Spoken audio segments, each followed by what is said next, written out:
Let's talk about schools just for a few minutes, shall we? Because we know that there's been this sharp rise in the number of pupils missing school in England because of the pandemic. Latest figures from the Department for Education show around 1 in 20 was not in class last week, either because they had coronavirus or in most cases didn't have the virus but had been in contact with someone who'd had a positive test. It comes as ministers are considering replacing the policy of isolating every child in a bubble with a case. It's a frustrating time for parents. George Hebdich's son Zach is having to self-isolate for the third time since September. The challenge we've got really as parents is we kind of want to do the right thing by him, his education, his well-being, but also by society at large. But he's now missed the equivalent of almost a whole worth of learning.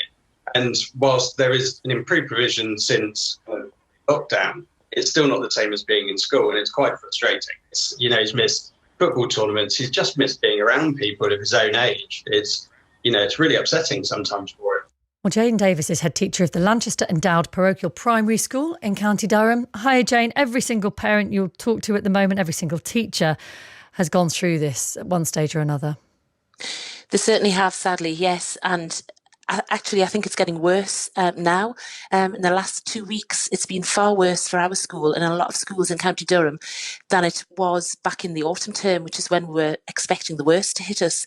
It's just rife at the moment, and children, just as we thought the country was getting back to normal, some kind of normality, children could get on with their lives again, join all those football groups, go off to guide, scouts, etc.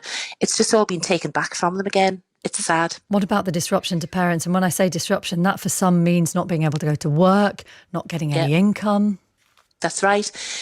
I feel my heart goes out to parents because, to be honest, I'm pleased I'm not a parent of young children anymore because I don't know how they do it. And especially, one child isolating. But what we're seeing is that one child is having to isolate, and then the sibling has to. If you've got 2 or 3 children, basically you're in permanent isolation with that child and trying to work from home. It's an absolute physical impossibility.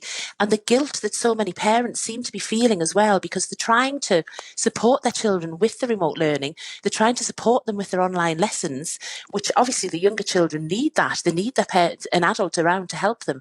But then they're trying to work from home as well. And but if you're doing a job where you can't work from home and you don't get paid if you don't go to work, it's no surprise to read in the Telegraph today. They've done some number crunching on this and have said it's children from the most deprived areas that are hardest hit by school self-isolation. So yet again, the inequalities are going to be exacerbated. So the problem here is, what do we do instead of sending children home? If there's a positive case that crops up in the school, how do you deal with it? Yeah, I'm pleased I'm not a researcher looking into that, but all I know is that we cannot start a third academic year sending huge bubbles of children home because somebody's tested positive in their class. Daily tests, do you think that's practical? Yeah, I don't know whether it is for younger children, but I'm sure parents would do that to get their children into school. I think it's probably something, it has been said, there's something that we're going to have to learn to live with. And I think we have to learn to live with it somehow. If that means daily tests of young children, that would be fairly horrific for young children, because obviously trying to do a test on a 3 or 4-year-old isn't pleasant for them.